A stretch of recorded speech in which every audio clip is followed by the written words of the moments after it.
실버타운이요? 그곳은 감옥이었어요. 3천만 원짜리 보증금을 내고 들어간 황금빛 감옥. 그런데 제가 6개월 만에 탈출했다고요?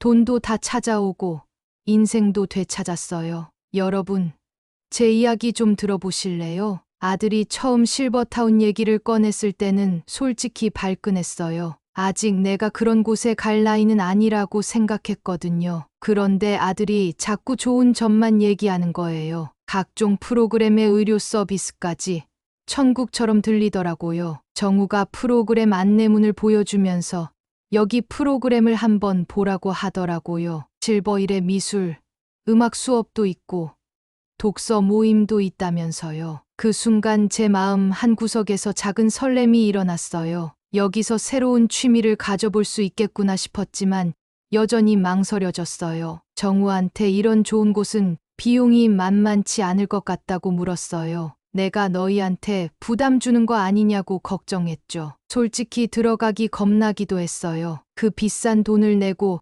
아무도 모르는 곳에 혼자 가야 한다니. 식은땀이 날 정도로 두려웠죠. 정우는 제 손을 꼭 잡아주면서 걱정 말라고 하더라고요. 자기가 다 알아봤다면서 우리가 충분히 감당할 수 있는 수준이라고요. 제 행복이 최우선이라고도 했어요. 정우의 말에 제 마음이 조금씩 기울기 시작했어요. 하지만 여전히 한 가지 걱정이 남아 있었죠. 그래도 난 여기서 아무도 모르는데 외롭지 않을까? 혼자 방에 처박혀 살게 되면 어쩌지?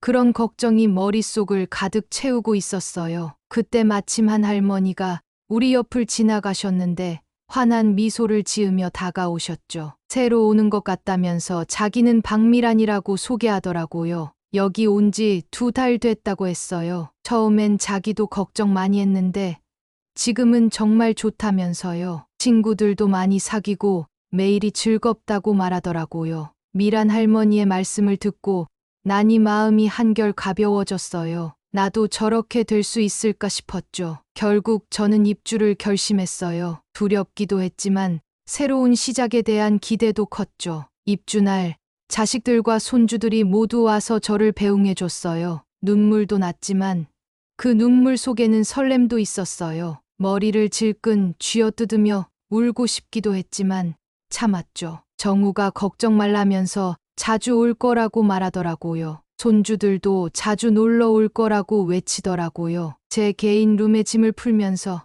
이제 정말 새로운 삶이 시작되는구나 싶었어요. 창밖으로 보이는 풍경이 낯설었지만 왠지 모르게 희망이 느껴졌죠. 심장이 터질 듯 뛰었어요. 그날 밤 침대에 누워 천장을 바라보며 생각했어요. 이제 정말 새로운 인생이 시작되는구나. 어떤 일들이 기다리고 있을까? 너무 긴장돼서 뱃속이 뒤틀리는 것 같았어요. 설렘 반, 두려움 반으로 첫날 밤을 보냈어요. 잠을 잘 수가 없었어요. 좁은 방에 갇힌 듯한 느낌이 들었거든요. 창문을 열어봐도 그 느낌은 사라지지 않았어요. 아침이 되니 낯선 천장이 보이더라고요. 잠시 당황했지만 곧 어제의 일들이 떠올랐죠. 그래, 이제 여기가 내 집이지. 방 안을 둘러보니 깔끔하게 정리된 내 물건들이 보였어요. 창문을 열자 상쾌한 아침 공기가 들어왔죠. 멀리 보이는 나무들이 바람에 살랑거리는 모습이 참 예뻤어요. 그때 문을 살짝 두드리더니 직원이 최혜정님, 아침 식사 시간이라고 알려주더라고요. 처음엔 좀 어색했지만 곧 이런 서비스에 익숙해질 거라는 생각이 들었어요. 다리가 후들거리면서도 식당으로 향했어요. 내가 잘 적응할 수 있을까 불안했거든요. 식당에 가보니 벌써 여러분들이 모여 계시더라고요. 어제 만났던 미란 할머니가 저를 발견하고 손을 흔들면서 여기 와서 같이 앉으라고 하더라고요. 미란 할머니 옆에 앉으니 다른 분들도 반갑게 인사해 주셨어요. 처음 보는 얼굴들이었지만 따뜻하게 맞아주셔서 마음이 편해졌죠. 옆자리 할아버지가 자기는 이영호라고 하면서 작년에 왔다고 말씀하시더라고요. 맞은편의 할머니도 미소 지으면서 자기는 허영숙이라고 하시더라고요. 1달 전에 왔는데 아직도 적응 중이라고 하시더라고요. 식사를 하면서 이런저런 이야기를 나눴어요. 실버타운의 일상, 좋아하는 프로그램, 그리고 각자의 인생 이야기까지 시간 가는 줄 모르고 이야기를 나눴답니다. 식사 후에는 오리엔테이션이 있었어요. 친절한 직원이 실버타운의 시설들과 프로그램들을 자세히 설명해 주었죠. 오늘 오후에는 요가 수업이 있으니 관심 있는 분들은 참여해 보라고 하더라고요. 요가는 한 번도 해본 적 없는 운동이었어요. 하지만 새로운 시작이라는 생각에 용기를 내어 참여하기로 했죠. 갑자기 심장이 쿵쾅거리기 시작했어요. 다른 사람들 앞에서 창피한 꼴을 보이면 어쩌나 하는 생각에요. 식은땀이 흐르기 시작했어요. 요가 수업은 생각보다 재미있었어요. 몸이 좀 뻣뻣하긴 했지만 강사 선생님이 천천히 가르쳐 주셔서 따라할 만했어요. 뭐든지 처음이 어렵지 계속 하다 보니 몸이 조금씩 풀리는 것 같더라고요. 수업이 끝나고 나니 몸이 한결 가벼워진 것 같았어요. 미란 할머니가 내일은 원예 수업이 있는데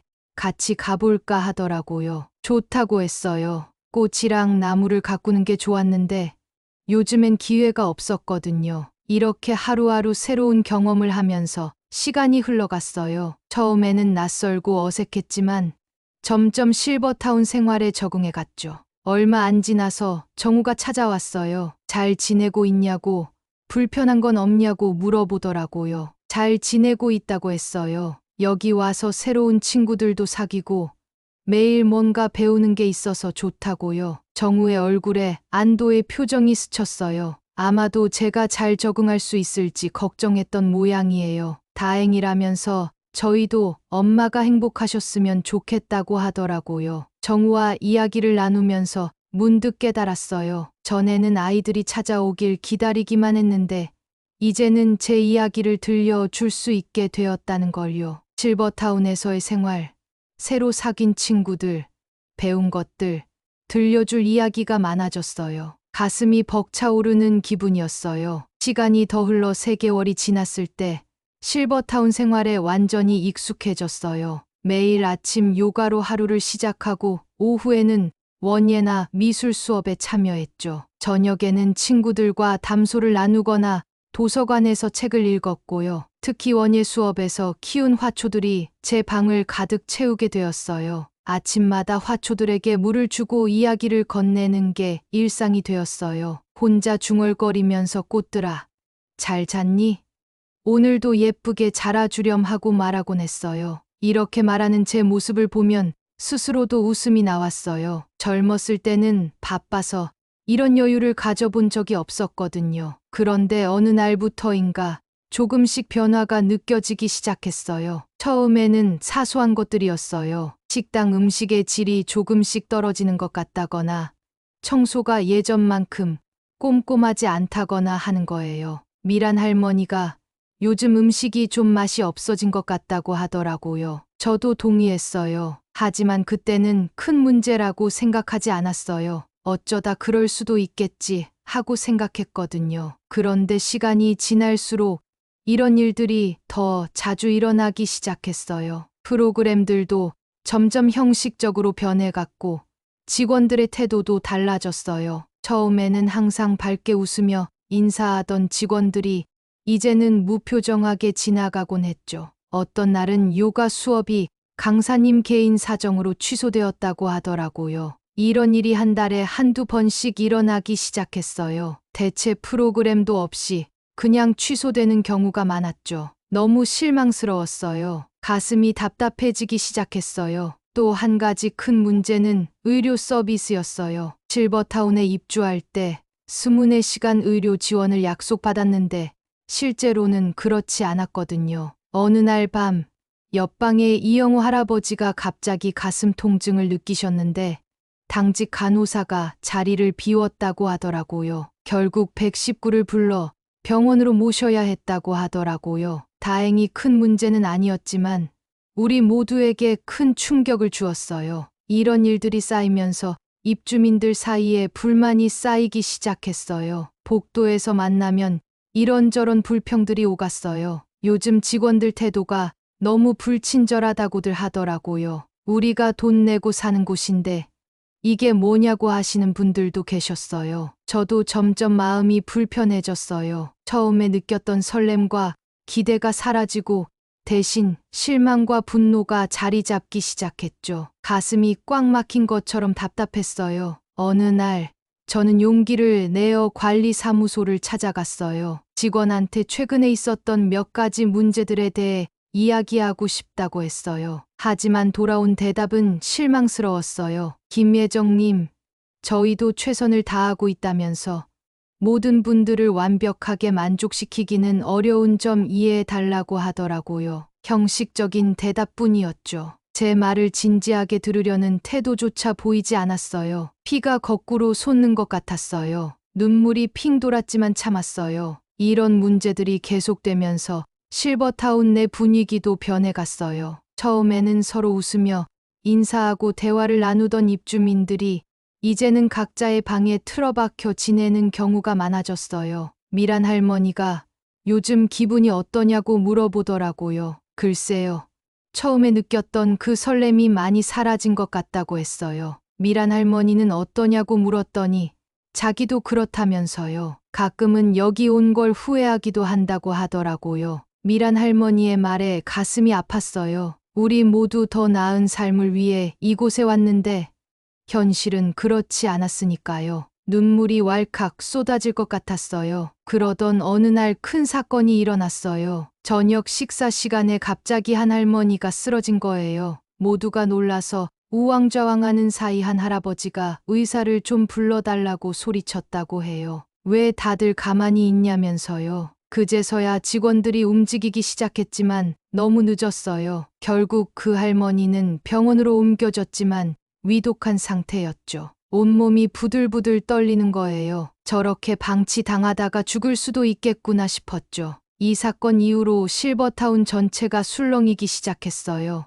입주민들은 모여서 대책을 논의하기 시작했고 관리사무소에 항해 방문을 하는 사람들도 생겼죠. 우리가 이렇게 비싼 돈을 내고 사는데 이게 뭐냐면서요. 기본적인 안전도 보장받지 못하는 거냐면서 화를 내는 사람들도 있었어요. 하지만 관리사무소의 대응은 여전히 미온적이었어요. 계속해서 변명만 늘어놓을 뿐이었죠. 저는 이 상황을 지켜보면서 점점 더 불안해졌어요. 정말 여기서 남은 인생을 보내야 하는 걸까? 이런 생각이 자꾸 들었어요. 속이 타들어가는 것 같았어요. 그러던 어느 날 우연히 직원들의 대화를 엿듣게 되었어요. 한 직원이 다른 직원에게 이제 3개월 지났으니 서비스 줄여도 된다고 하더라고요. 어차피 계약금 다 받았잖아 하면서요. 다른 직원은 그러면서 노인들 기억력도 안 좋으니까 괜찮다고 하더라고요. 그 말을 듣는 순간 가슴이 철렁 내려앉는 것 같았어요. 우리를 진심으로 돌보는 게 아니라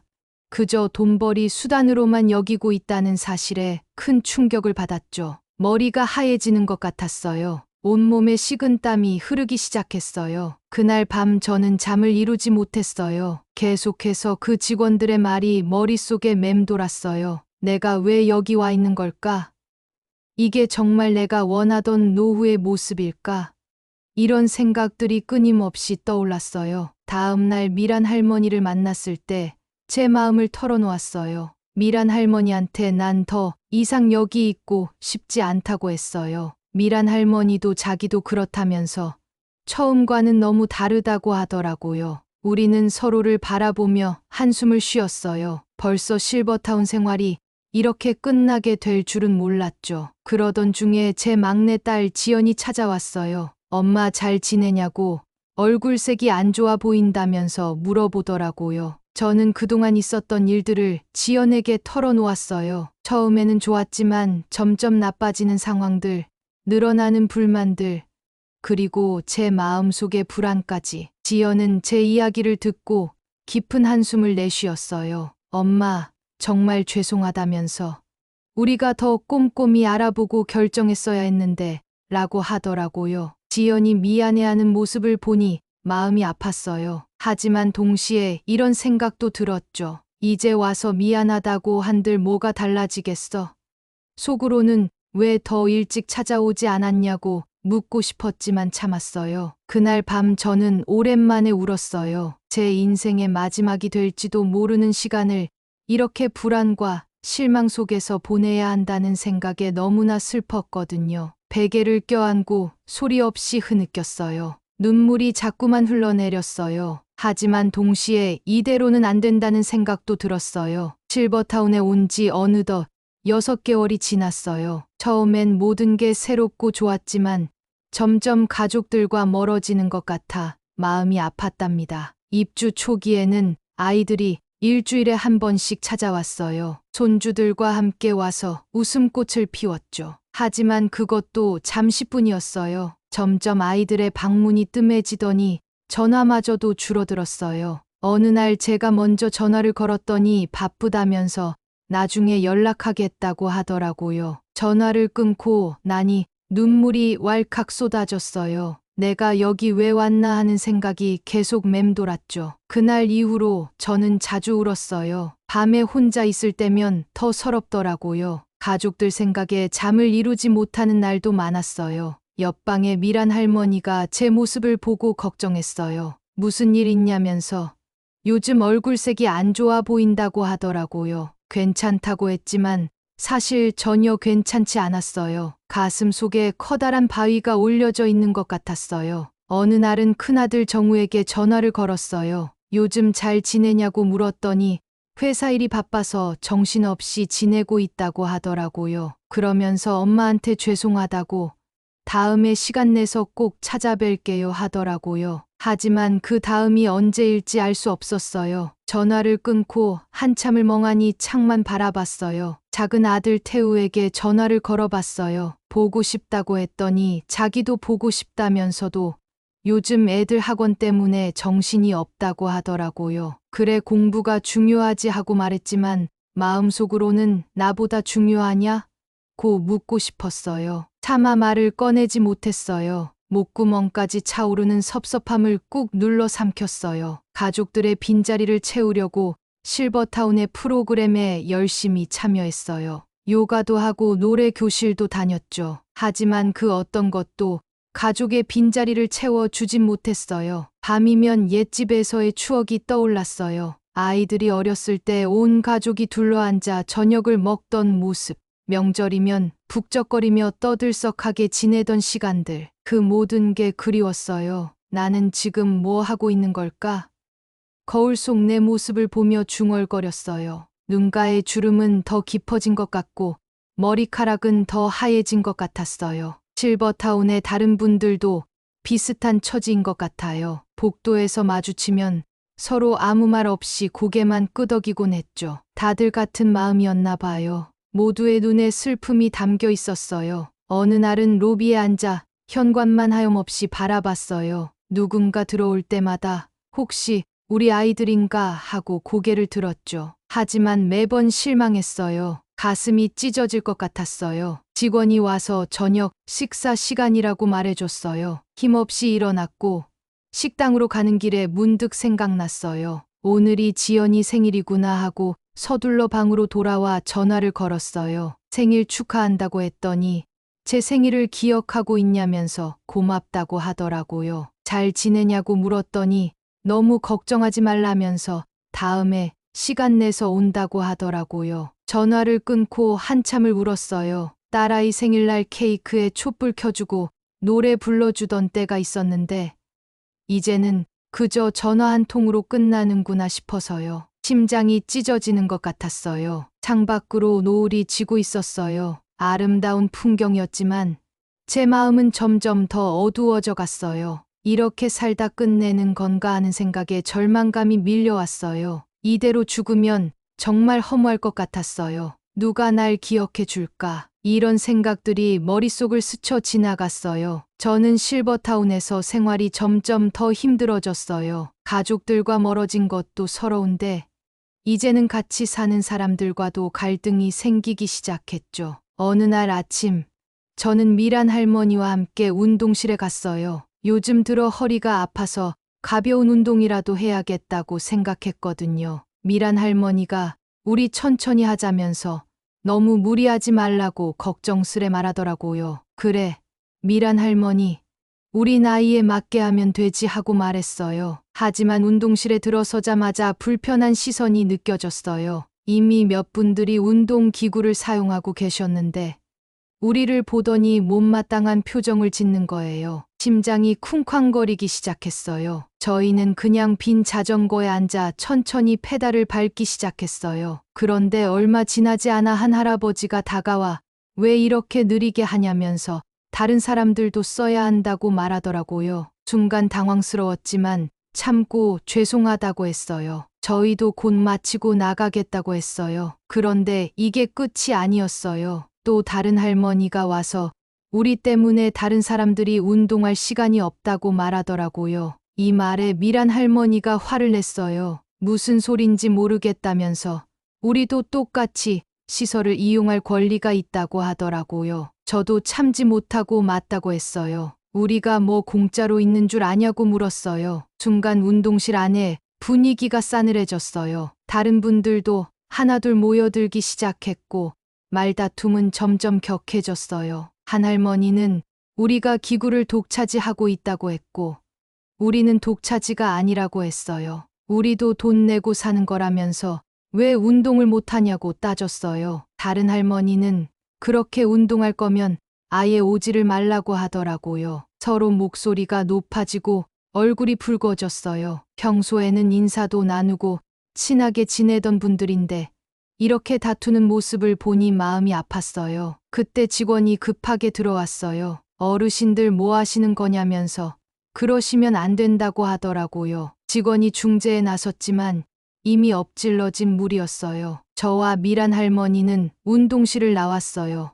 에휴, 이게 뭐 하는 짓이야 하면서 미란 할머니가 한숨을 쉬었어요. 그러게 우리가 여기 와서 이런 대접을 받으려고 온 건 아닌데 했어요. 몸이 부들부들 떨렸어요. 그날 이후로 실버타운의 분위기는 완전히 바뀌었어요. 복도에서 마주쳐도 인사를 하지 않고 그냥 지나치는 일이 많아졌죠. 식당에서도 서로 등을 돌리고 앉아 식사를 했어요. 마치 서로를 적으로 여기는 것 같았어요. 저는 방에 틀어박혀 있는 시간이 많아졌어요. 밖에 나가면 누군가와 마주칠까봐 불안했어요. 미란 할머니도 마찬가지였어요. 내 방에 찾아와서는 우리가 잘못한 것 같다고 하더라고요. 아니라고 했어요. 우리도 여기서 살 권리가 있다고요. 그런데 왜 이렇게 됐을까 하는 생각이 들었어요. 가슴이 아팠어요. 며칠 후 관리사무소에서 공지가 왔어요. 시설 이용 시간을 정해서 운영하겠다는 내용이었죠. 하지만 이건 근본적인 해결책이 되지 못했어요. 오히려 입주자들 사이에 내 편이 갈리기 시작했어요. 저희 편을 들어주는 분들도 있었지만 대부분은 우리를 멀리하는 것 같았어요. 어느 날 한 할머니가 저와 미란 할머니 때문에 모두가 불편해졌다고 말하더라고요. 그 말에 가슴이 아팠어요. 우리가 뭘 그렇게 잘못했다고 이런 대접을 받아야 하는 걸까요? 밤에 잠자리에 들면서 생각했어요. 이렇게 살려고 여기 온 게 아닌데 눈물이 흘렀어요. 목을 조르는 듯한 답답함이 밀려왔어요. 다음 날 아침 미란 할머니와 만나 이야기를 나눴어요. 미란 할머니가 우리 어떡하면 좋을지 모르겠다면서 이대로는 정말 못 살겠다고 하더라고요. 저도 모르겠다고 했어요. 하지만 이대로 포기할 순 없다고 말했어요. 우리는 다시 한번 용기를 내기로 했어요. 이번에는 모든 입주자들을 모아놓고 진심으로 이야기를 나누기로 한 거죠. 로비에 모든 분들을 모셨어요. 처음에는 어색한 분위기였지만 하나둘 말문을 열기 시작했어요. 여러분, 우리가 왜 이렇게 됐을까요? 우리 모두 행복하게 살고 싶어서 이곳에 온 거 아닌가요? 하고 떨리는 목소리로 말했어요. 미란 할머니도 맞다면서 우리 모두 똑같은 마음으로 여기 왔을 텐데 왜 서로를 이해하지 못하고 있는 걸까 하고 말하더라고요. 그렇게 시작된 대화는 몇 시간 동안 이어졌어요. 서로의 입장을 이해하고 서로의 아픔을 나누었죠. 한 할아버지가 눈물을 글썽이며 자기도 외롭고 힘들었다면서 그래서 조금이라도 건강해지고 싶어 운동을 하는 거라고 말씀하셨어요. 저도 우리도 마찬가지라고 대답했어요. 우리 모두 같은 마음인 것 같다고요. 그날의 대화는 우리 모두에게 큰 깨달음을 주었어요. 우리는 모두 같은 처지에 있는 사람들이었고 서로를 이해하고 배려해야 한다는 걸 알게 된 거죠. 미란 할머니가 앞으로는 서로 양보하고 배려하면서 살아가자고 했어요. 우리 모두 행복해질 권리가 있다고요. 미란 할머니의 말에 모두가 박수를 쳤어요. 그날 이후로 실버타운의 분위기가 조금씩 바뀌기 시작했어요. 서로 인사를 나누고 양보하는 모습들이 보이기 시작했죠. 겉으로는 분위기가 좋아진 것 같았지만 여전히 마음 한 구석이 무거웠어요. 이곳에서의 갈등은 해결됐을지 모르지만 가족들과의 문제는 여전히 남아 있었거든요. 이대로 정말 괜찮은 걸까 하는 생각이 자꾸 들었어요. 미란 할머니도 그런 생각인 것 같았어요. 두 눈에 슬픔이 가득했거든요. 서로 말은 안 했지만 같은 생각을 하고 있었던 것 같아요. 인생에는 때때로 우리의 마음을 완전히 뒤흔드는 순간이 있어요. 저에게 그런 순간이 찾아왔답니다. 그날은 제 손녀 하은이의 7번째 생일이었어요. 아침부터 마음이 설렜죠. 하은이를 위해 예쁜 인형을 선물로 준비했어요. 분홍색 리본으로 정성스레 포장도 했답니다. 우리 하은이가 선물을 받으면 얼마나 좋아할까. 선물을 바라보며 미소 지었어요. 하지만 곧 현실을 깨달았죠. 실버타운에 규칙상 외출이 쉽지 않다는 것을요. 특히 밤에 열리는 행사에는 참석하기 어려웠어요. 이런 규칙이 왜 있는 거야? 한숨이 절로 나왔어요. 그때 전화가 왔어요. 막내딸 지연이었죠. 오늘 하은이 생일 파티인데 올 수 있냐고 물어보더라고요. 지연의 목소리에 기대감이 묻어 있었어요. 나도 가고 싶지만 여기 규칙이 그렇다고 했어요. 밤에 외출하기가 어렵다고요. 목이 메웠어요. 지연이 정말 못 오느냐면서 하은이가 많이 기대하고 있다고 하더라고요. 지연의 목소리가 실망감으로 가득 찼어요. 미안하다고 했어요. 규칙이 그렇다고요. 다음에 보자고 힘겹게 대답했어요. 전화를 끊자마자 눈물이 왈칵 쏟아졌어요. 손녀의 생일 파티에도 가지 못하는 할머니. 제가 그렇게 되어 있었던 거예요. 하은아, 할머니가 미안해. 할머니가 정말 미안해. 흐느끼며 중얼거렸어요. 방 안에 홀로 앉아 오열했어요. 하은이가 할머니하고 놀자고 외치며 달려오던 모습. 제가 해주는 음식을 맛있게 먹던 모습. 그 모든 기억이 스쳐 지나갔어요. 내가 왜 이러고 있지? 왜 이렇게 살고 있는 거야? 자책감에 몸부림쳤어요. 노크 소리가 들렸어요. 미란 할머니였어요. 문을 열자 미란 할머니가 놀란 표정으로 저를 바라보면서 무슨 일이냐고 물어보더라고요. 왜 이렇게 울고 있냐고요. 미란 할머니 앞에서 또다시 눈물이 터졌어요. 모든 이야기를 털어놓았죠. 하은이의 생일 파티에 가지 못하는 것, 가족들과 점점 멀어지는 것, 이곳에서의 외로움과 답답함, 모든 것을요. 속에 있던 응어리가 한꺼번에 쏟아져 나왔어요. 미란 할머니는 말없이 저를 꼭 안아주었어요. 그 따뜻한 품 안에서 한참을 울었죠. 그러다 미란 할머니가 말하더라고요. 울지 말고 우리 여기서 나가자고요. 이렇게 사는 거 아니라고요. 미란 할머니의 말에 고개를 들었어요. 나가다니. 그게 말이 되냐고 물었어요. 우리가 어디로 가겠냐고 했어요. 불안한 마음에 그렇게 말했어요. 미란 할머니는 왜 안 되냐면서 우리가 아직 살아있지 않느냐고 하더라고요. 우리 인생의 주인공은 우리라고요. 여기서 이렇게 시들어가기엔 아깝다고 하더라고요. 미란 할머니의 눈빛이 단호했어요. 확 깨닫는 느낌이 들었어요. 그래요. 우리는 아직 살아있어요. 우리 인생의 주인공은 바로 우리 자신이에요. 미란 할머니 말이 맞다고 했어요. 이렇게 살면 안 된다고요. 정말 나가자고 했어요. 결심이 섰어요. 미란 할머니가 제 손을 꼭 잡아주었어요. 그 손에서 따뜻함과 용기를 느꼈어요. 미란 할머니가 우리 함께라면 뭐든 할 수 있으니 새로운 시작을 하자고 하더라고요. 그 말에 저도 모르게 고개를 끄덕였어요. 눈물은 그쳤지만 가슴은 여전히 뛰고 있었죠. 두려움과 설렘이 뒤섞인 묘한 감정이었어요. 우리가 정말 나갈 수 있을지 걱정했어요. 계약도 있고 어려움이 많을 것 같았거든요. 미란 할머니는 걱정 말라면서 자기가 좋은 생각이 있다고 하더라고요. 우리 힘을 합치면 뭐든 할 수 있다고요. 미란 할머니의 말에 힘을 얻었어요. 그날 밤 우리는 늦게까지 이야기를 나눴어요. 실버타운을 나가서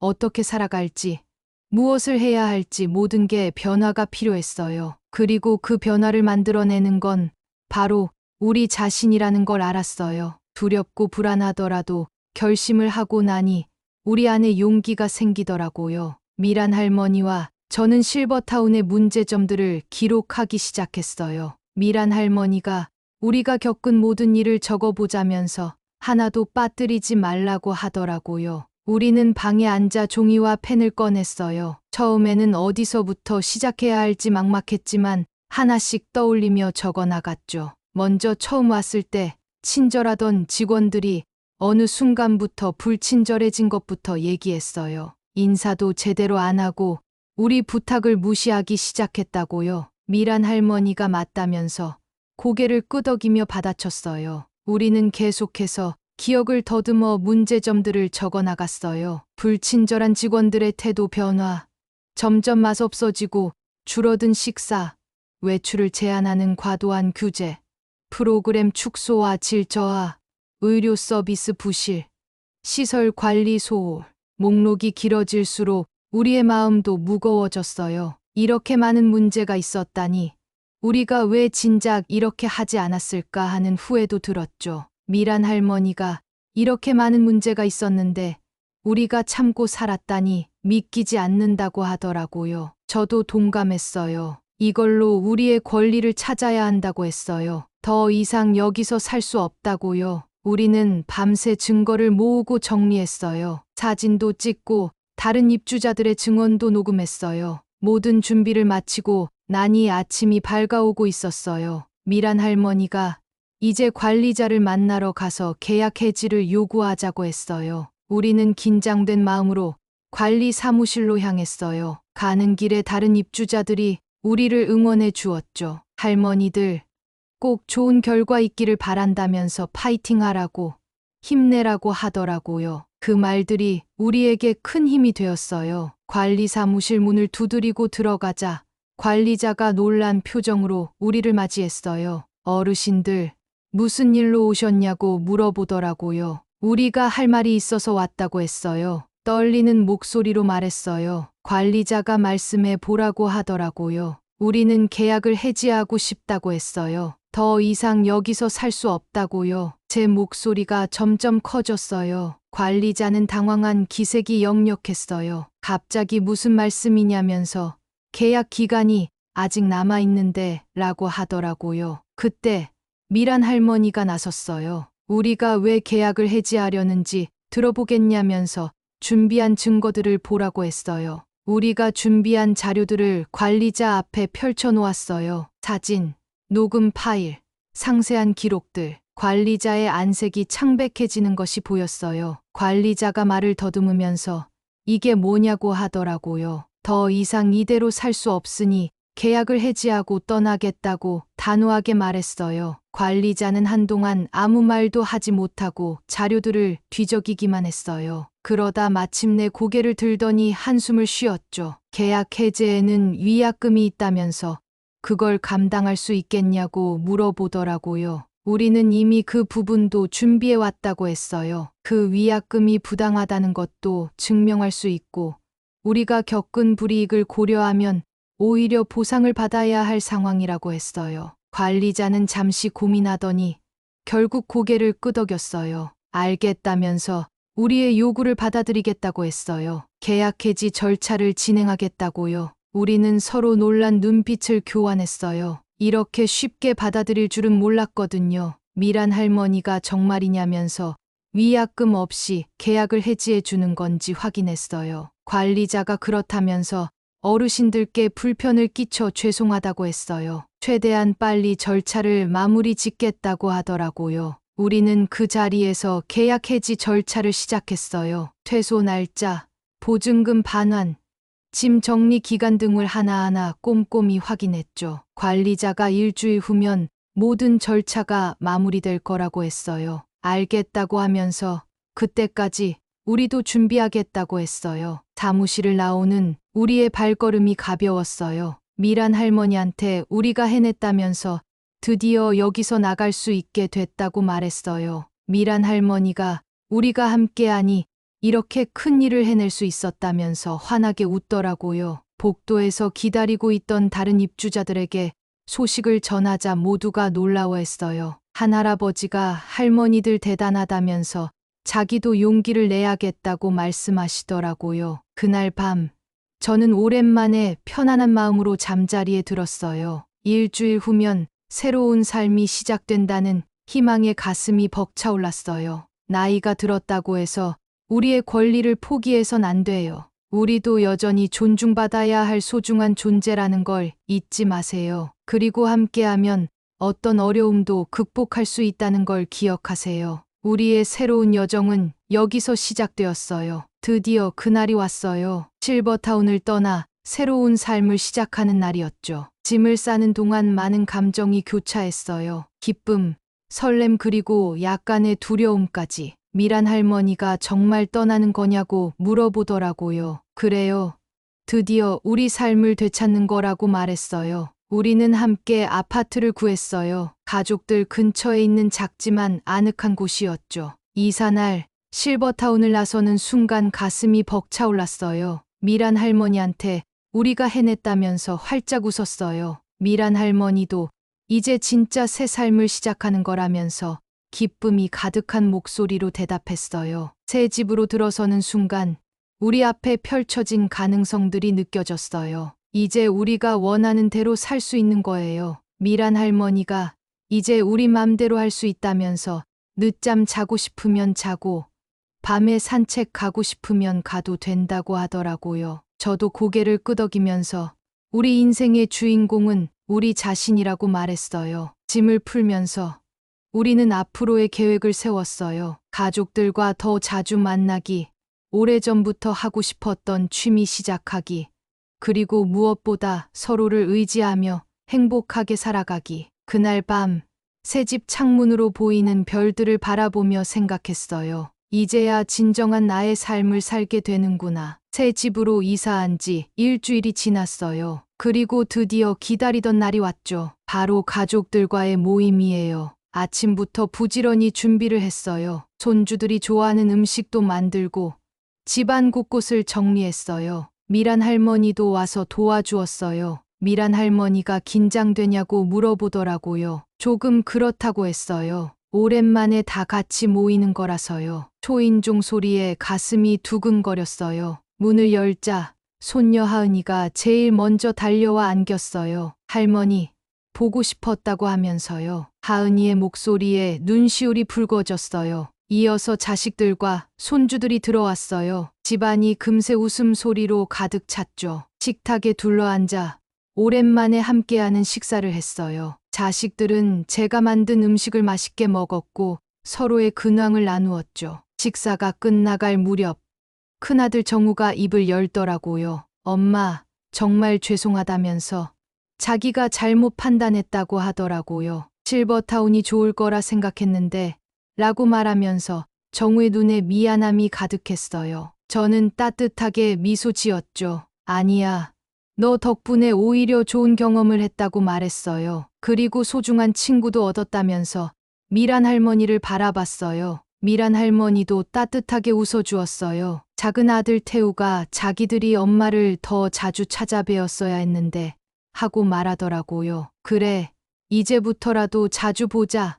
내가 맛있는 것도 많이 해줄게 하고 대답했어요. 딸 지연이 제 손을 잡더라고요. 엄마, 앞으로는 정말 자주 볼 수 있겠냐면서 하은이도 할머니랑 더 많은 시간을 보내고 싶어 한다고 하더라고요. 이제 언제든지 올 수 있게 됐으니 그러자고 했어요. 그렇게 우리는 오랜만에 가족의 따뜻함을 나누었어요. 웃음소리가 끊이지 않았고 서로를 향한 사랑이 느껴졌죠. 가슴이 너무 따뜻했어요. 가족의 소중함을 다시 한번 느꼈어요. 때로는 오해도 생기고 멀어질 수도 있지만 결국 우리를 지탱해 주는 건 가족이라는 걸 깨달았어요. 그리고 나이 들어서도 새로운 인연을 만들 수 있다는 걸 알게 됐어요. 미란 할머니처럼 소중한 친구가 생길 수도 있으니까요. 새 집에서의 생활이 안정되면서 저와 미란 할머니는 새로운 도전을 시작했어요. 바로 노인 권익 향상을 위한 활동이었죠. 미란 할머니가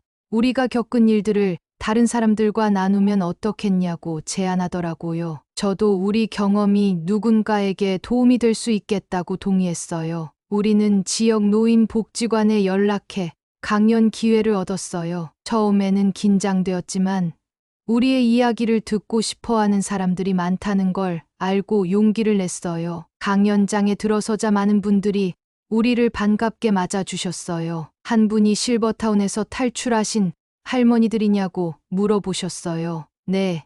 오늘 그 이야기를 들려드리려고 왔다고 대답했어요. 강단에 올라 이야기를 시작했어요. 실버타운에서 겪었던 어려움들, 그리고 그것을 극복해 나간 과정까지 모든 것을 솔직하게 털어놓았죠. 미란 할머니가 처음에는 자기도 포기하고 싶었지만 함께 힘을 모으니 변화를 만들어낼 수 있었다고 말하더라고요. 저도 그렇다고 했어요. 나이 들었다고 해서 우리의 권리를 포기할 순 없다고요. 우리도 여전히 존중받아야 할 소중한 존재라는 것을요. 강연이 끝나갈 무렵 제가 마지막으로 말했어요. 여러분, 나이 들었다고 포기하지 마세요. 우리에겐 아직 많은 가능성이 있습니다. 그 순간 객석에서 뜨거운 박수 소리가 울려 퍼졌어요. 많은 분들이 눈물을 글썽이며 고개를 끄덕이셨어요. 강연 후 여러분들이 다가와 이야기를 나누셨어요. 할머니들 덕분에 용기를 얻었다고,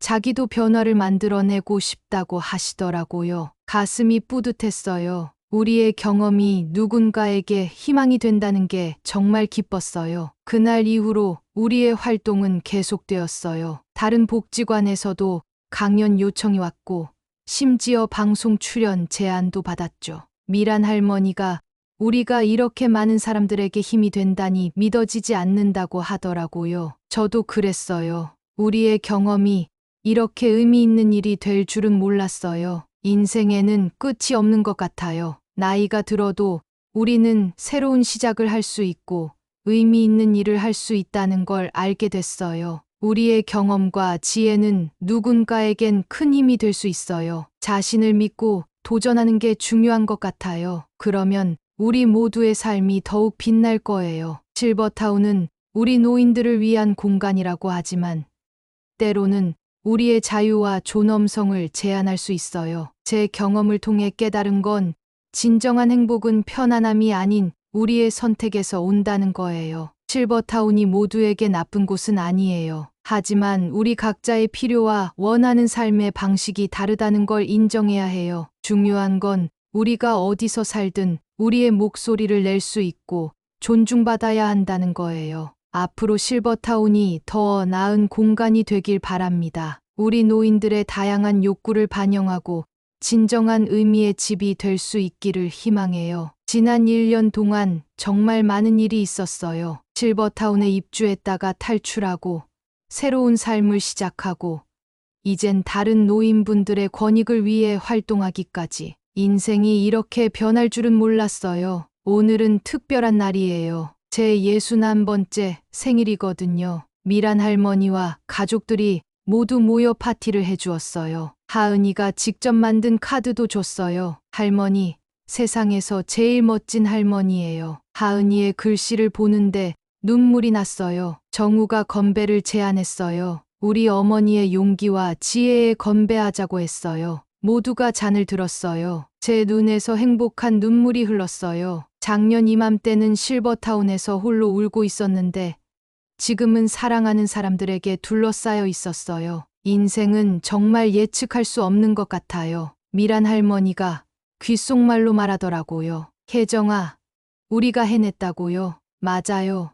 미란 할머니, 우리가 해냈어요. 제 이야기가 누군가에게 용기를 줄 수 있다면 좋겠어요. 나이가 들었다고, 약하다고 포기하지 마세요. 여러분의 삶은 여러분의 것이에요. 언제든 새로운 시작을 할 수 있어요. 저처럼 말이에요. 시간이 지나고 보니 실버타운에서의 경험이 제 인생의 큰 전환점이 되었어요. 그곳에서 벗어나지 않았다면 지금의 행복한 삶은 없었을 거예요. 때로는 불편함과 두려움을 감수하고 변화를 선택해야 더 나은 삶이 기다리고 있는 것 같아요. 오늘도 저는 하은이와 함께 동네 공원에 산책을 다녀왔어요. 하은이가 물었어요. 할머니, 행복해요? 그래. 하은아, 할머니는 정말 행복해. 그 어느 때보다도 내 삶의 주인공은 바로 나야. 그걸 알게 된 지금이 내 인생에서 가장 행복한 시간이란다.